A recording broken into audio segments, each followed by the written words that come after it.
लो student, MP board कक्षा 10वीं और कक्षा 12वीं के विद्यार्थियों के लिए बहुत शानदार अपडेट आया है, जो कि राजपत्र संशोधित कर दिया गया है। प्यारे विद्यार्थियों, अब आपकी साल में 2 बार परीक्षाएं होंगी। तो किस टाइप से आपकी परीक्षाएं होंगी, इस वीडियो में हम जानने वाले हैं। अब आपको पूरक परीक्षा देने की जरूरत नहीं रहेगी। जो विद्यार्थी अगर कम नंबर से पास होंगे तो वो वापस डबल से परीक्षा दे सकते हैं। इस विषय में जो राजपत्र है, मध्य प्रदेश का राजपत्र, उसको संशोधित कर दिया गया है। क्या है पूरा मामला, इस वीडियो में हम जानने वाले हैं। और एमपी बोर्ड कक्षा 10वीं और 12वीं के विद्यार्थी पहली बार हमारे यूट्यूब चैनल पर आए हो, चैनल सब्सक्राइब जरूर कर लेना, वीडियो को लाइक कर लेना, बेल आइकन को प्रेस कर लेना, जिससे आने वाला हर वीडियो का नोटिफिकेशन आप तक आसानी से पहुंच सके। क्योंकि एमपी बोर्ड से संबंधित सभी प्रकार की जानकारी हमारे यूट्यूब चैनल पर प्रोवाइड की जाती है। अब चलिए सबसे पहले आपको मैं समझा देता हूँ जो आपका जो राजपत्र है, एमपी बोर्ड राज्य शासन स्कूल शिक्षा विभाग की तरफ से जारी किया गया है। चलिए स्टार्ट करते हैं। स्कूल शिक्षा विभाग, मंत्रालय, वल्लभ भवन, भोपाल, दिनांक 21 मार्च 2025 को आपका राजपत्र प्रकाशित किया गया है। माध्यमिक शिक्षा मंडल विनियम 1965 में संशोधन का निम्नलिखित प्रारूप, जिसकी राज्य सरकार माध्यमिक शिक्षा अधिनियम 1965 क्रमांक 23 सन 1965 की धारा 28 की उपधारा 1 तथा 2 प्रदर्शक्तियों का प्रयोग करते हुए बनाना प्रस्तावित करती है। आपको डिटेल में समझाता हूँ जो आपका संशोधन हुआ है। आज चलिए स्टार्ट करते। देखिए, आपको मैं सबसे पहले इसको हेडिंग को पढ़ूंगा, पहले आपको मैं समझाता हूँ, उसके बाद आपको हेडिंग बताऊंगा। इसमें क्या है पूरा मामला आपको स्पष्ट कर देता हूँ। देखिए, आपकी एक साल में आपकी जो परीक्षा है, एक साल में 2 बार होगी। कितनी बार होगी? 2 बार होगी। कैसे होगी चलिए बताता हूँ। आपकी जो परीक्षा होती है फरवरी और मार्च में, आपकी वार्षिक परीक्षा होती है 10वीं और 12वीं के विद्यार्थियों के लिए। फरवरी में स्टार्ट हो जाती है और मार्च के एंड में आपकी खत्म हो जाती है। तो अब क्या होगा, जैसे आप पहली परीक्षा देंगे फरवरी मार्च में, तो ये जो रिजल्ट आपका आता है अप्रैल मई में रिजल्ट आ गया।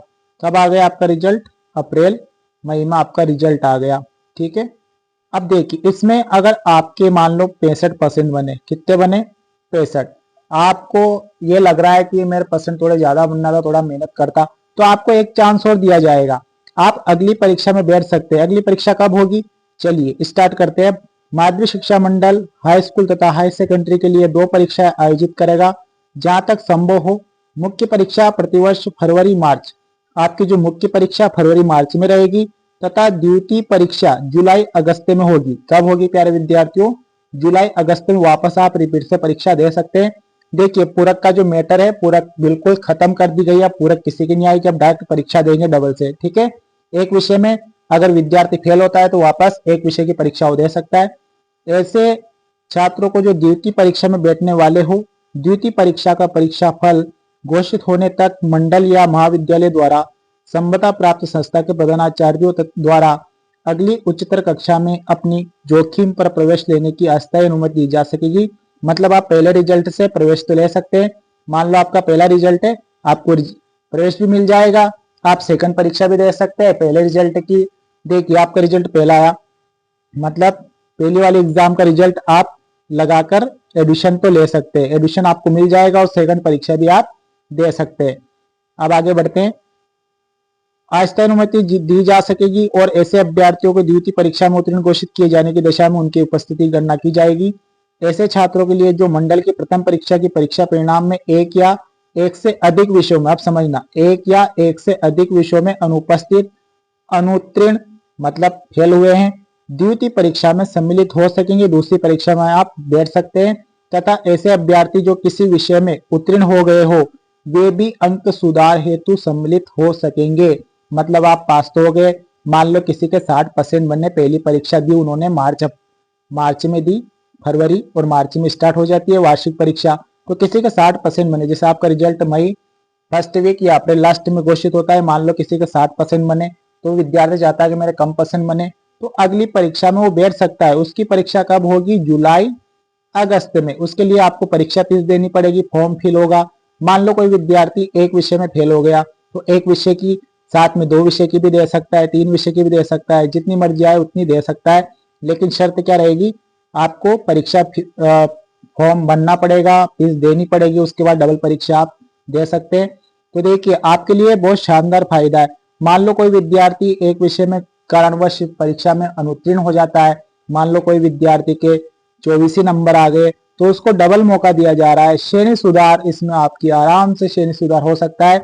उस एक विषय की वो 2-3 महीना आराम से तैयारी करके उसमें 50-50 नंबर आसानी से ला सकता है। तो बहुत शानदार जो है माध्यमिक शिक्षा मंडल जो है ये अधिनियम है स्कूल शिक्षा विभाग की तरफ से जारी कर दिया गया है। इस पर जो स्पष्ट आदेश है माध्यमिक शिक्षा मंडल की तरफ से जारी किया जाएगा। अब लागू, अब बात होती है लागू कब होगा ये, क्या इसी साल, क्या सत्र जो 2024-25 में विद्यार्थी बैठे हैं उनको भी फायदा मिलने वाला है, क्या अगले वर्ष फायदा मिलेगा 25-26 में। अब थोड़ी सी कंफ्यूज वाली बात है। एक तो देखिए आपका सत्र चल रहा है 2024-25 में जिनने परीक्षा दी उनके लिए भी है क्या है कि आने वाले सत्र के लिए है। तो इस वीडियो में हम समझने वाले हैं। देखिए इस पर थोड़ा सा डाउट है, कंफ्यूजन है। अगले साल तो फिक्स रहने वाला है। 2025 में जो 2026 में जो वार्षिक परीक्षा देंगे अगले साल उनके लिए तो ये नियम लागू हो जाएगा 100%। इस साल भी ये लागू होने की संभावना दिख रही है 99% की, इस साल भी ये लागू हो सकता है। लेकिन माध्यमिक शिक्षा मंडल की तरफ से पूरा आदेश आ जाएगा स्पष्ट, तो इस पर हम और दिशा निर्देश हमें मिल जाएंगे कि इस साल भी ये लागू हो रहा है या नहीं हो रहा है। ये बहुत शानदार अपडेट है माध्यमिक शिक्षा मंडल की तरफ से जो राज्य शिक्षा स्कूल शिक्षा विभाग की तरफ से जारी किया गया आदेश है वल्लभ भवन भोपाल की तरफ से जो आपका राजपत्र संशोधन हो गया है। तो माध्यमिक शिक्षा मंडल की तरफ से भी एक लेटर जारी होगा। तो आप देखिए इसमें जो विद्यार्थी कमजोर होंगे आप समझ चुके होंगे। कोई विद्यार्थी के 20 नंबर आ रहे हैं किसी विषय में तो जुलाई अगस्त में बैठकर अब पूरक का नियम हटा दिया जाएगा। ना विद्यार्थी फेल होंगे, फेल भी कोई नहीं होगा। 5 विषय में फेल हो गए कोई दिक्कत वाली बात नहीं, 5 विषय की वापस परीक्षा दीजिए जुलाई अगस्त में। कोई विद्यार्थी 3 विषय में फेल हो गया, कितने विषय में, 3 में, कोई दिक्कत वाली बात नहीं है, 3 विषय की वापस परीक्षा दीजिए, चाहे तो 5 विषय की वापस परीक्षा दीजिए। कोई विद्यार्थी 6 विषय में फेल हो गया, 10वीं की बात कर लेते हैं, 10वीं की बात कर लेते हैं। 10वीं में कोई विद्यार्थी 4 विषय में फेल हो गया, कोई दिक्कत वाली बात नहीं है, ठीक है ना। वापस जुलाई अगस्त में परीक्षा दीजिए, परीक्षा फॉर्म आपको फिल जरूर करना पड़ेगा। तो ये शानदार अपडेट थी 10वीं बोर्ड एमपी बोर्ड 10वीं और 12वीं के विद्यार्थियों के लिए। आपकी साल में अब 2 बार परीक्षाएं आयोजित होंगी जो कि स्कूल शिक्षा विभाग की तरफ से ये जो आदेश है जारी कर दिया गया है। मिलेंगे नेक्स्ट वीडियो में नए टॉपिक के साथ, तब तक के लिए सब प्यारे विद्यार्थियों को नमस्कार, जय हिंद, वंदे मातरम।